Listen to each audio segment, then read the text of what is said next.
Utsman bin Affan merupakan seorang khalifah ketiga, setelah Abu Bakar as-Siddiq dan Umar bin Khattab. Utsman juga termasuk kelompok As-Sabiqun al-Awwalun, orang-orang pertama masuk Islam. Utsman lahir dari keluarga kaya dan terhormat, tetapi hal itu tidak menjadikan sahabat Rasulullah Shallallahu Alaihi Wasallam itu menjadi pribadi yang sombong dan angkuh. Utsman justru terkenal dengan sikapnya yang rendah hati, sederhana dan dermawan. Hal ini terbukti dalam suatu kisah yang terdapat dalam buku The Great Figure of Utsman bin Affan, kisah teladan sang ahli sedekah yang menjalani sifat zuhud, karya Sohibul Ulum. Utsman bin Affan bersama istrinya, Ruqayyah, hijrah ke Madinah Al-Munawwarah bersama kaum muslimin. Pasca hijrah ke Madinah, Rasulullah Shallallahu Alaihi Wasallam bersama para sahabat memulai babak baru perjuangan meninggikan panji-panji Islam. Kini, Rasulullah Shallallahu Alaihi Wasallam beserta kaum muhajirin berada di Madinah. Tidak berselang lama, Madinah dilanda musim paceklik. Masyarakatnya sulit mendapatkan air bersih, baik untuk minum maupun berwudu.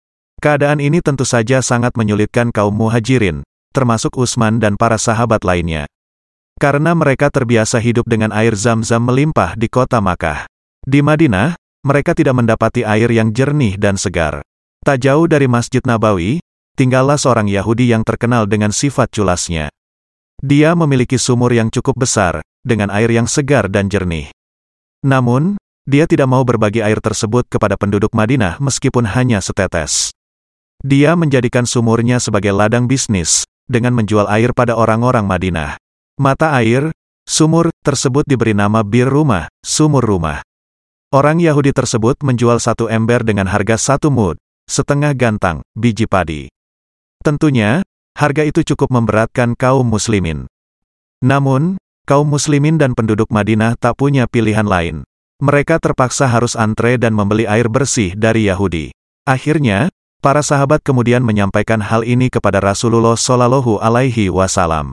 Prihatin atas kondisi umatnya, Rasulullah Shallallahu Alaihi Wasallam mengharapkan di antara para sahabatnya ada yang bersedia membeli mata air itu, hingga airnya dapat dialirkan kepada muslimin tanpa memungut biaya. Wahai sahabatku, siapa saja di antara kalian yang membeli sumur rumah, lalu menyumbangkannya untuk umat, maka kelak dia di surga. Rasulullah Shallallahu Alaihi Wasallam menyerukan tawaran. Mendengar itu, berdirilah Utsman. Tampillah Utsman untuk memenuhi harapan Rasulullah itu. Utsman bergegas ingin mendapatkan surga. Maka, dia segera mendatangi Yahudi pemilik sumur dan memberikan penawaran untuk membeli sumur rumah dengan harga yang tinggi. Walau sudah diberi penawaran yang tertinggi sekalipun, Yahudi pemilik sumur tetap menolak menjualnya. Seandainya sumur ini aku jual kepadamu wahai Utsman, maka aku tidak memiliki penghasilan yang bisa aku peroleh setiap hari, ujar Yahudi tersebut menjelaskan alasan penolakannya. Utsman bin Affan yang ingin sekali mendapatkan balasan pahala berupa surga Allah Subhanahu wa Ta'ala tidak kehilangan cara mengatasi penolakan Yahudi ini. Bagaimana kalau aku beli setengahnya saja dari sumurmu? Kata Utsman, melancarkan negosiasinya. Maksudmu? Tanya Yahudi keheranan. Begini, jika engkau setuju, kita akan memiliki sumur ini bergantian. 1 hari sumur ini milikku, esoknya kembali menjadi milikmu, kemudian lusa menjadi milikku lagi. Demikian selanjutnya berganti 1 hari. Bagaimana? Kata Utsman menawarkan. Yahudi itu pun berpikir cepat.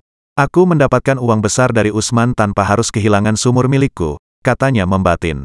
Akhirnya Yahudi itu setuju menerima tawaran Utsman tadi dan disepakati pula hari ini sumur rumah adalah milik Utsman bin Affan.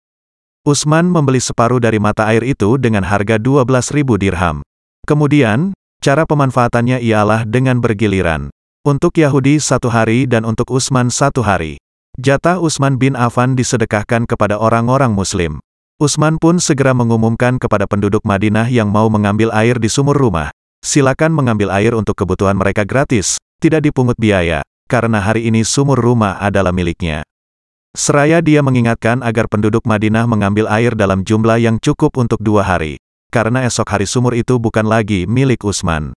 Keesokan hari, Yahudi mendapati sumur miliknya sepi pembeli, karena penduduk Madinah masih memiliki persediaan air di rumah. Yahudi merasa terpukul karena dengan demikian dia kehilangan pendapatannya. Setelah itu, Yahudi itu pun mendatangi Utsman dan berkata, "Wahai Utsman, belilah setengah lagi sumurku ini dengan harga sama seperti engkau membeli setengahnya kemarin."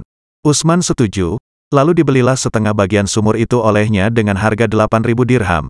Maka sumur rumah pun menjadi milik Utsman secara penuh. Kemudian, Utsman bin Affan mewakafkan sumur rumah.